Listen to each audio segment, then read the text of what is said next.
Greetings, this is Frosty Thundertrod, Telnor Beastmaster, the Thunder Guard, and welcome back to Last Week in Testing. So here I am back on Shoal, aka the Record Videos server. And I spent the weekend on the PTR.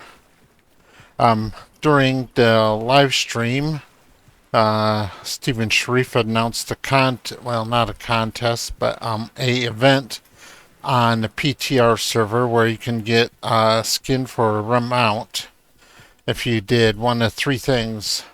One, you did the most gathering.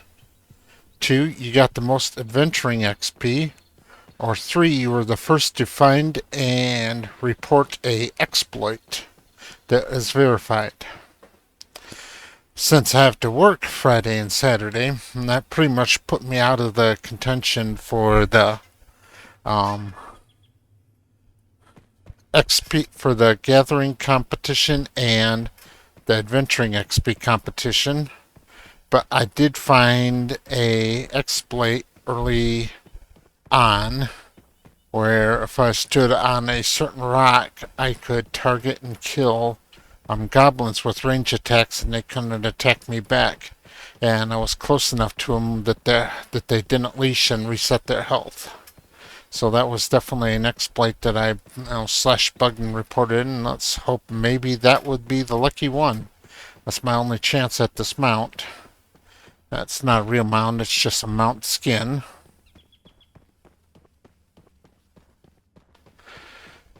The changes were made to how the roads work in current PTR.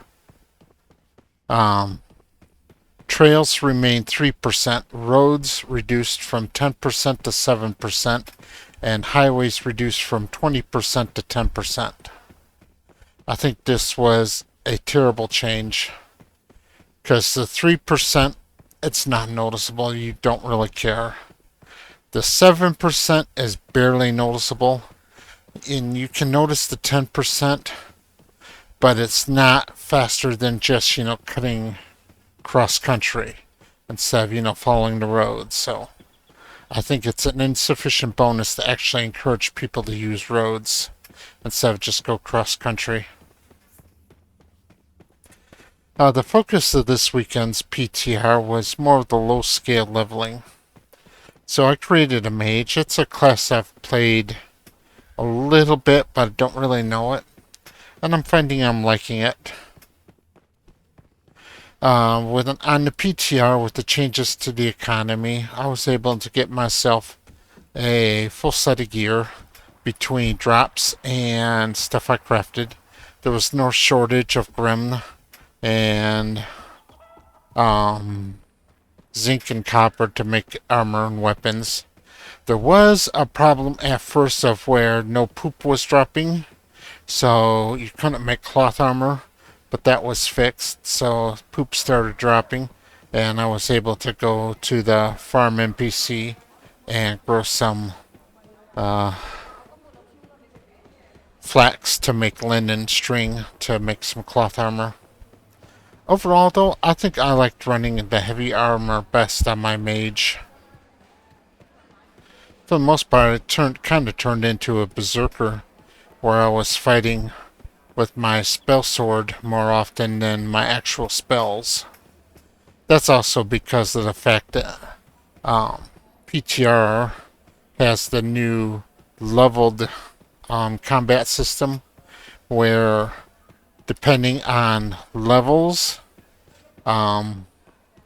enemies do less damage to you if they're lower level, and you do more damage to them, and vice versa. If you try fighting something stronger, higher level than you, you do automatically less damage, and it does automatically more damage. I really hate this system, and it's set up the point where even as a mage with a sword, I was able to run around, gather up anywhere from 4 to 6 Grim, and just, whack them down with auto attack with my sword and an occasional point blank AoE.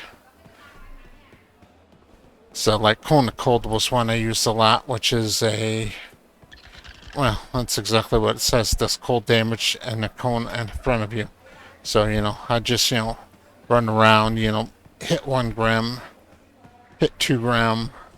If I could find a couple grouped up, try to hit more than one at a time, get, anywhere from 4 to 6 of them together, and just back up auto-attacking with my sword, just swings everywhere.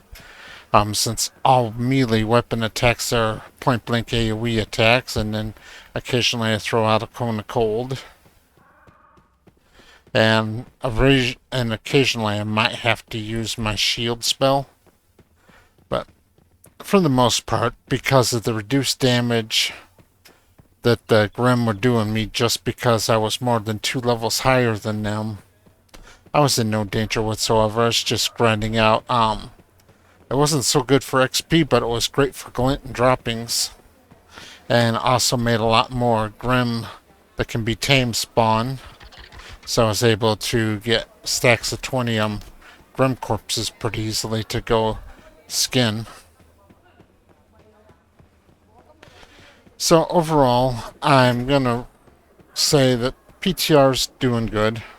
I am definitely glad, however, that Phase 3 was delayed, because even now I still don't feel that the game's ready to really move on to the next stage. There's too many things that were promised for Phase 2 that just aren't quite working right.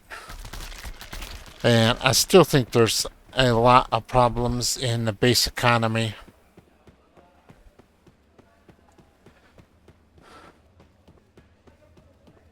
So I guess we'll move on and see what next week brings. Thank you very much for watching.